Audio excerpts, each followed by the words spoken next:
Hello everybody, my name is Ragat. Welcome back my channel Health Fitness 1047. Here is the episode new. Follow me. Welcome to the deep dive. Get ready to plunge into the pretty radiant world of gems and jewelry. Today we're looking at two fascinating sets of sources, excerpts from an institute called Detroit Lab and also from a jewelry company, IJC.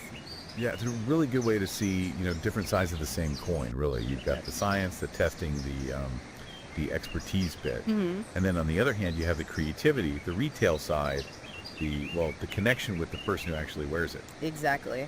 So our mission today is to sort of pull out the most interesting nuggets from these sources. We want to understand their unique roles and, how they fit together in this pretty vibrant world. Prepare for some insights into what really goes into making that sparkle you see. Okay, so let's start by looking at these two places. First up, DOJ Lab. Our sources tell us this is the Institute for Gemology and Jewelry in Vietnam. Sounds like the scientific backbone, maybe. That's definitely the impression I got, yeah. They're described as a leading entity. It seems they started as a center back in 2009, I think, Yep. and then became a full institute in 2012. Okay.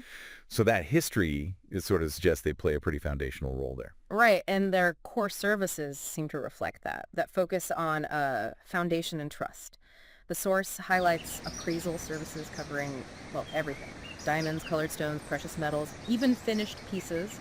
They even mention doing on-site appraisals, and they have digital e-reports now, too. Appraisal is it's absolutely crucial, isn't it, for building confidence in the market. I mean, knowing what you're actually buying, the quality, authenticity, that's paramount. Yeah. But July Lab, it seems they go beyond just testing. They seem heavily invested in sharing knowledge. They offer training programs like online for basics, diamond grading, gemology appraisal, and also more in-depth courses on site. Right. It's not just measuring and identifying. It's about educating the whole industry and maybe the public, too. They host workshops, conferences, and the titles mention, I show they're tackling some, hot topics like synthetic diamonds, the complexities around jade. Yeah, and what I found particularly interesting is how they actually define gemology itself. For them, it's not just a lab science. No. They see it as this combination of science, sure, but also business, art, history, even tourism.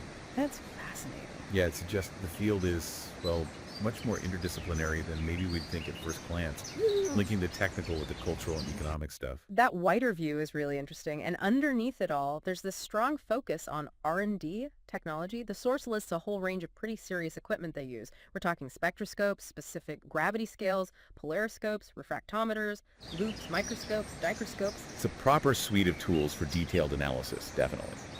And the sources specifically highlight their use of FTIR. That's Fourier Transform Infrared Spectroscopy. They mentioned DOJ Lab were pioneers using it in Vietnam for ID and research. TIR, okay. Yeah, that kind of equipment is vital. It can identify substances based on how they absorb infrared light, which is absolutely key for spotting treatments or telling natural stones from synthetics. Oh, okay, I get it. So FTIR isn't just a fancy acronym. It's a critical tool for authenticity, especially now when treatments and synthetics are getting, more sophisticated. Exactly. And their research results, the stuff they document in their lab notes, it sounds like they get into some real nitty-gritty details. The sources mention studies on tiny inclusions inside stones, described almost like poetically, flying insects or a flower in the rain in a sapphire. Those inclusions, they might sound lovely, but they're basically scientific fingerprints. They can reveal a stone's origin or, crucially, whether it's been treated. And treatments are clearly a major focus for Doce Lab's research. Things like heat, irradiation, fissure-filling stuff that changes how a gem looks. They also study synthetic stones extensively, HPHT and CVD types. HPHT. High pressure, high temperature, and chemical vapor deposition. Two main ways they grow diamonds in a lab. And they're even looking at newer things like hybrid diamonds that mix natural and synthetic growth. Wow. Understanding all that must be crucial, especially with warnings popping up in the sources about, fake Doji Lab certificates out there or treated stones being sold as natural. Absolutely. It just underscores their role, doesn't it? Protecting consumers, protecting the market's integrity. It's vital. And the range of materials they study. The list is like a who's who of gemstones. Ruby, sapphire, diamond, opal, spinel, tourmaline, chalcedony, pearl, moissanite. quartz, emerald, amber. Yeah, it really shows they're positioned as the go-to experts for, well, pretty much anything sparkly that comes through Vietnam. And it's not all just labs and complex machines, is it? The sources mention the Do AJ Lab Museum, described as a place preserving the essence of heaven and earth. Right. It sort of reflects that appreciation for the beauty, showcasing samples from Vietnam and globally. Adds that art and history layer they talked about. Exactly. It's that cultural and aesthetic side sitting right alongside the hard science.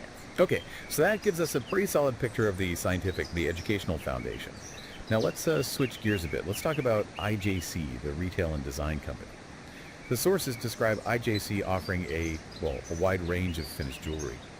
Rings, earrings, bracelets, pendants, necklaces, wedding jewelry too, engagement rings. And using materials we just heard about from the Doje Lab side, right? Gemstones, diamonds, pearls, and CZ, cubic zirconia. It's a common lag-created stone, often used as a diamond look-like simulant. So this is where those materials potentially checked out by labs like Doje Lab get turned into, wearable art. What really stands out here, for me at least, is their focus on personalization and meaning for the customer. IJC seems to cater to people who want their jewelry to have a real personal connection. The sources mention offering choices based on mun. Yeah, it's a Vietnamese concept related to destiny and the 5 elements: wood, fire, earth, metal, water. Ah, okay. And also zodiac signs, month of birth, even numerology. Yeah, this is a really fascinating intersection of cultural belief and commerce. They're tapping into personal identity, maybe spirituality, to make jewelry choices feel more resonant for the buyer. Right. Choosing a stone based on your month, for instance, that's about finding harmony, maybe luck, according to those traditional beliefs. And their design philosophy seems pretty key, too.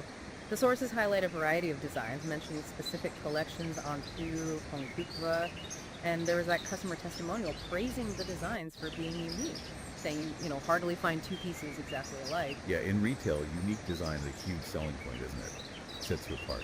Definitely. And the customer testimonials, they give some good insights generally. Besides the design variety, customers noted the staff's knowledge, especially about feng shui. Gong Fu, see, that's like the Vietnamese version of feng shui. It ties right back into selecting gems for personal harmony and luck, so it aligns perfectly with those month and zodiac options they offer. It makes sense. There's also that interesting detail about a trade-in policy in one testimonial. For a specific ring line, Infinity, the customer noted this favorable policy. After 2 years, if they traded it back, they could potentially get a return similar to bank interest rates. That is interesting. It's quite a unique approach. It adds this layer of maybe financial value or perceived investment alongside the beauty and personal meaning. Builds loyalty, perhaps. Yeah, confidence maybe. And IJC also seems to have a pretty notable brand presence. The sources mention them being involved in high-profile events, designing crowns for big beauty pageants. Miss Universe Vietnam 2022, Miss World Tourism 2022. That's pretty major exposure. And they leverage those connections well, it seems. Mm-hmm. Having pageant winners as brand ambassadors, it shows they're actively building their brand image, associating it with prestige, beauty. Okay, so we've seen the Science Foundation with Doje Lab and the retail and design focus with IJC. How do these two seemingly quite different worlds connect in the bigger picture, in the gem and jewelry ecosystem? Well, they represent different, but I'd say equally vital parts of the chain. Doje Lab provides that essential trust factor, scientific backup, making sure a gem is what it claims to be: natural, treated, synthetic, whatever. Right, the verification. Yeah, that expertise underpins the whole value chain, really. And then IGC takes those materials, the gems, diamonds, pearls, even the CZ, whose quality might have been checked by a lab like Doje Lab, and turns them into objects people desire, focusing on the design, the personal story, the customer experience. Exactly. And there's direct overlap, too, in what they focus on. Doje Lab's resources, like their gem encyclopedia, they list stones like ruby, sapphire, emerald, diamond. Yep. And IJC sells jewelry featuring many of those, plus others like citrine, peridot, amethyst. So the science literally meets the product on the shelf. And it's interesting how they both explicitly connect gems to personal stuff, like men, zodiac signs, birth months. Doje Lab provides the sort of informational foundation listing which gems match which beliefs. While IJC uses that knowledge practically, helping customers pick jewelry that feels personally meaningful. That aligns with those beliefs. Yeah. It really shows how in this industry you have objective scientific fact, identifying the stone living side by side with subjective personal meaning, what that stone represents to the person wearing it. Science gives the truth of the stone. The retailer helps find the stone with personal truth for the customer, if that makes sense. It does, yeah. That's a great way to put it. Okay, so wrapping this up then, what are the key takeaways we can pull from these sources about DOJ Lab and IJC specifically? Well, based purely on these sources, DJ Lab really comes across as the authority on the science side. So scientific appraisal, education, research. Crucial for setting standards, maintaining integrity, spotting fakes or treatments. Yeah. That's their domain. Okay. And IJC is presented as this dynamic retail company, focused on design, yes, but also that personalized customer experience, tapping into cultural beliefs like mun and feng fusi, and using smart brand marketing, bringing these gems to people in ways that appeal to them. Yeah. And together, they really illustrate this complex ecosystem, specifically in Vietnam, it seems. An ecosystem that clearly values both that rigorous scientific authenticity and the ability to connect gemstones with deep personal and cultural meaning for people. It's a blend.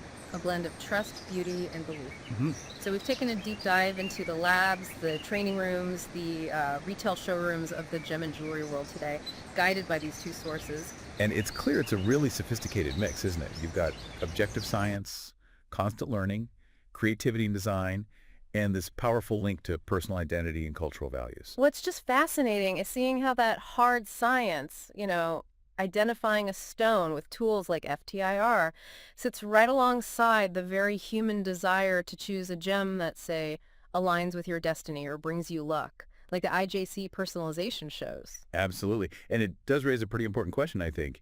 As technology keeps getting better at creating really sophisticated synthetic gems and treatments, Right. and labs like DOJ Lab get better and better at identifying them, how does this ongoing sort of technological arms race, how does it continue to shape consumer perception? Their idea of value, their trust in both the scientific verification and in the personal meaning they attach to their jewelry. That's a really good question, something for you to consider, perhaps, next time you look at the sparkle on your finger.